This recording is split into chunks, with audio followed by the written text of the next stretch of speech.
All right. Today we're going to jump right into it. And today I want to start with a quick lesson because I told you just last week, if you show me the chart, I'll tell you the news. And you could see Thursday night, I was doing my charting, getting ready for the next trading day. And as I was developing my trade plan, I had my bull and bear scenarios, as I always do, because I let the price tell me which trade to make. So if we get the bullish price action, I know exactly how I want to take my bullish trade setups. And if we get the bearish price action, I can short the market and ride the market lower. So here you can see I said this chart shows me what I'm looking for next. And this is a chart of the NQ. We should get a solid test of the larger double bottom breakout to see if the bulls are there. And if they're not there, I think we're going to get the technical correction and we could see quite the elevator down next week. What would be the catalyst? I don't know, but the chart allows for it. So this is why I tell you, if you show me the chart, I can tell you the news, because the news is always going to be the scapegoat, because humans are very emotional and they want to have a reason to justify everything that happens in the stock market. But as you can see, I did this chart way before I saw any news, and I drew a giant red arrow to the downside. And right now I'm going to show you the actual chart of what happened, and you can see we had essentially the same exact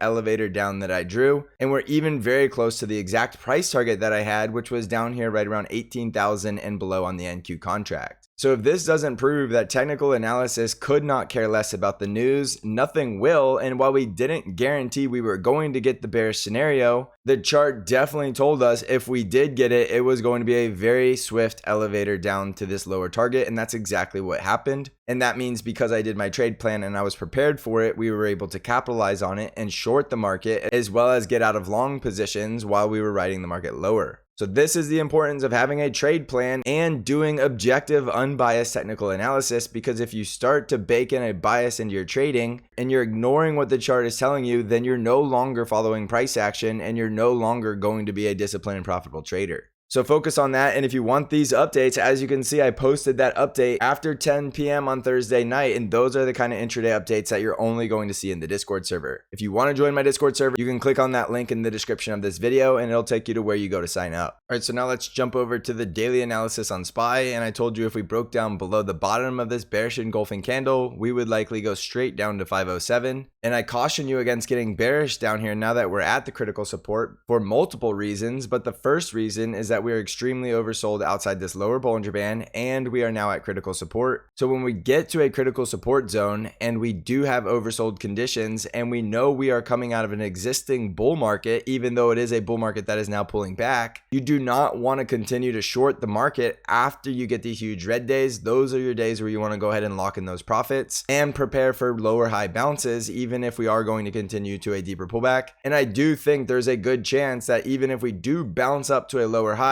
we are still very likely going to continue to go lower, finish out the month with a deep enough pullback where we can start from a lower price and attract new buyers down here right around this gap fill at 497. So we can delete the arrow to 507 because we hit that price target. And in the short term, there's a good chance we bounce out of this oversold condition, put in one more lower high, and then still continue lower to fill that gap at 497. Now keep in mind, this doesn't have to happen. We could go straight to that gap fill and we could stay outside the lower Bollinger Band. It's just not likely. So in the short term, I do think we're more than likely going to get a bounce before we continue any lower. So if we start to bounce, you want to find resistance at a lower high anywhere below 514. But if we start to break out above 514, that is going to look like we're breaking the short-term downtrend, and it could mean that the pullback is already over. So try to keep in mind what I told you about the news. I know it's very tempting to look at all of the news headlines and try to trade around that, but I'm telling you, it is not going to be a profitable strategy in the long term. And that is why I tell you the chart is already going to predict the news, because all that's going to happen is there's going to be some news article that somebody associates with why the market went up or down. There's no edge there. You're never going to know exactly what it's going to do, and it's always going to get the credit for the move. So just focus on trading the direction of the current trend, which is lower. So we're looking for a lower high here until we break out of this current downtrend in this pullback and start getting a bull breakout above a critical resistance. And then we can start to say the bull trend is continuing. But in the short term, I'm only looking for lower highs and lower lows. And I continue to tell you, in that scenario, you want to sell at resistance and not try to hold through, because in a downtrend, we're just going to get rejected at resistance and continue lower. So manage your risk. We are at some critical support, so you can be long, but once we bounce bounce, you're going to want to get out and expect more downside. On the NASDAQ 100 triple Qs, we were down 1.65% today. And just like SPY, we're outside this lower Bollinger Band. We're approaching a very critical support zone down here right around 428 and a gap fill at 425. And I think there's a very good chance we're going to bounce out of this oversold condition, find resistance right around 437, and then continue lower to fill this gap down here right around 425. So in the very short term, look for a lower high bounce. And in the longer term, we're very likely going lower to fill these gaps. And then once we get there and fill the gap, we're going to have to see if we get a bullish push and break out of these short-term pullbacks, which are downtrends in the very short term. But just do not forget that we are in a larger degree bull market that started last year, and it's still continuing because we continue to make new all-time highs. So treat this like a pullback and not a bear market, because a lot of people are so quick to get bearish and they forget that we are still in a bull market. In a bull market, we're simply looking for a pullback or a correction and then continuing the trend. So watch these levels closely. These are critical support zones in the 430s, but we did break down below 434. And I did tell you below 434, we will be starting to look at this market as a downtrend and a risk off market, which means people are going to sell at resistance and we could continue a downtrend. So watch 434 to 437 as resistance, and we're looking for stronger support lower in the 420s. On the Dow Jones, we were down 0.67% today, and I said this the other night that don't be surprised if I update you in a few more days and we're down here at 377 because we had 2 daily closes below 385. And I did tell you if we broke down below 385, it was going to be a very quick trip down to 377, and only 2 days later, we're down here at 377.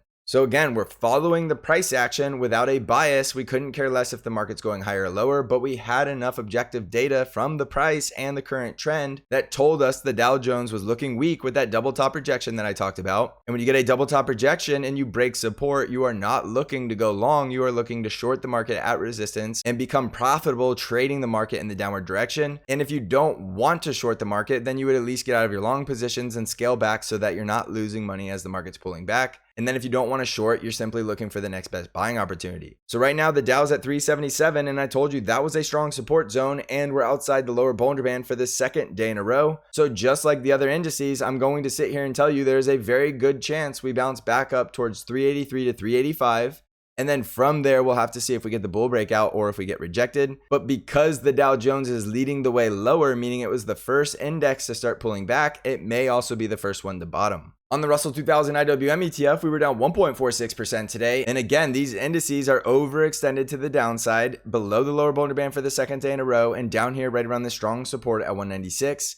But we did close below 196, but I think in the short term, there's a very good chance we're going to bounce, test resistance at 199. And if we get rejected from 199, we want to stay bearish and continue to look for lower highs and lower lows. Or if we get a bull breakout, I really want to see a break back above about 203. And then we could even consider playing a long position all the way up to fill the gap above 204.4. So don't get overly bearish. All of the indices are oversold and at strong support, which means we could likely go higher. And I don't think the news is going to matter. I think this is all going to be a technical bounce. On the ARKK ETF, we were down 4.58% today, and ARKK got absolutely blasted. And I did warn you below 47, this was a double triple top rejection that was likely going down to 44. And here we are trading right around 44. So again, all of these things were broadcasted on the chart well before they happened. And the confirmation we were going lower was when we had a bearish rejection, started closing down below 47 yet again, and that was your sign that we were going lower and it was time to sell. And then of course that's what a lot of good traders did, and that's why we absolutely tanked today. So now you're looking for support right around 44, and keep in mind this is lower highs and lower lows, so we are in a downtrend in the ARK ETF. On the VIX, we were up 11.1% today, and I told you we were seeing a little bit of a trend shift in the VIX because usually we were just breaking above 15 for a day or two and then crushing back down, but this time we spent a lot more days above 15.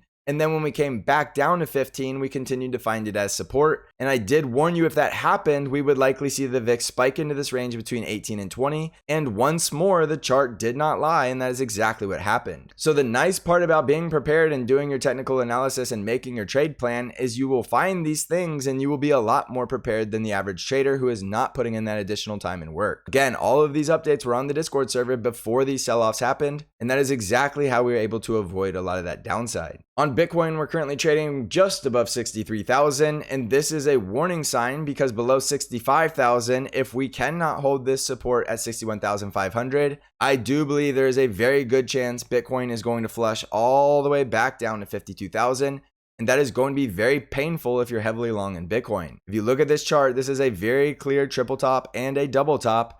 and we did break down below this neckline at 65,000. So there is a good chance the selling momentum could pick up and we could start to see some very high volume selling, which is going to take us down to 52,000. So manage your risk. If you're long, you do want to consider getting a lot more risk off if we cannot hold above this support. And as you can see, these Bollinger Bands are starting to expand, which is going to allow price to continue to go lower. If you want to get bullish, you really need to see a break above 68,000. But again, this is starting to look like a double and triple top rejection, which is clearly bearish. On Nvidia stock, we were down about 2.5% today, and I still think there's a good chance Nvidia is going to stay bullish, especially because we have earnings coming up next month, and there's a good chance before that happens, we could come down here towards support to fill the gap at 823. But again, that's likely going to be a buying opportunity before we push higher towards 994 to 1032. So in the very short term, you need to watch support at 857, and if we can't hold 857, we need to hold 823. And if we can't hold 857 or 823, then it's going to start looking a lot more bearish, and we could come all the way down towards 780 and then 740. But in the short term, I think this pullback is a buying opportunity and a very low risk buying opportunity because it's such a powerful bull trend. On Tesla stock, we were down 5.59% today, and we could not hold that support at 173. And I told you below 173, we would need to hold 167. And as you see, we blasted through both of those, which I do think is going to give us a good chance that we're coming down towards about 158 and then 154. I think there's going to be buyers in this zone, so you can still be a Tesla bull. You just need to be aware this is a downtrend. And if it's a falling knife, we never truly know where the bottom is until we see a reversal of the trend. And this is still a bear trend as long as we continue to close above 173. So if you want to wait to get bullish, either wait for a break above 173 or a break above 177, but then you're looking to still take profits right around 183 to 187. On Apple stock, we were down 2.19% today, and Apple did get that test of that resistance up here right around 177. And from here, we need to watch it closely because this rejection is either going to give us a bullish higher low before we continue to 187, or we just put in another lower high within a downtrend and we could come all the way back down to 167. So this is a very critical test of support right here at 172, and I suggest staying bullish above 172, and then if we can't hold 172, then get a lot more risk off because we could come all the way back down to the bottom of the range and possibly even break down and go to the next leg lower at 163. So 172 in Apple is the risk level that I think you can stay bullish above, and then simply just get risk off below it. So jumping back over the S&P 500, look for an oversold dead cat bounce, but remember we are in a current short-term downtrend, so we're not looking for some crazy bull breakout that's going to send us to a brand new all-time high. We're simply looking to sell at resistance and then see if we're going down to fill these gaps. Again, technical pullback, technical correction, completely normal, healthy. The market can't go up forever. We need higher lows, and there's nothing bearish about them. Although as traders, we want to take advantage of every direction the market is giving us large moves in, and right now the large moves are in the downward direction, which means I'm going to continue to look to sell at resistance and only buy at very strong support levels because we are viewing this as a pullback, which is a short-term downtrend. So hopefully that made sense. I'm trying to explain in these episodes of what it means to follow price action. That way you'll start to understand what it means, and then once you understand what it means, it's going to help you become a much better trader, and more importantly, it's going to help you be an unbiased trader. Price action cannot lie to you, and that's why it's the most powerful trading tool in technical analysis if you simply just learn how to follow price and then react and manage risk around these critical levels. So always, always, always manage your risk. Never do anything recklessly and blow up your account. You can always live to fight another day if you can keep those losses small and those winners large. So if you want to come crush the market with us, you can join the Stock Channel Discord server, and you can find out how to join the Stock Channel Discord by simply clicking on the link in the description of this video. So thank you for watching, everybody. I hope you're crushing this market. And as always, I will see you in the next episode.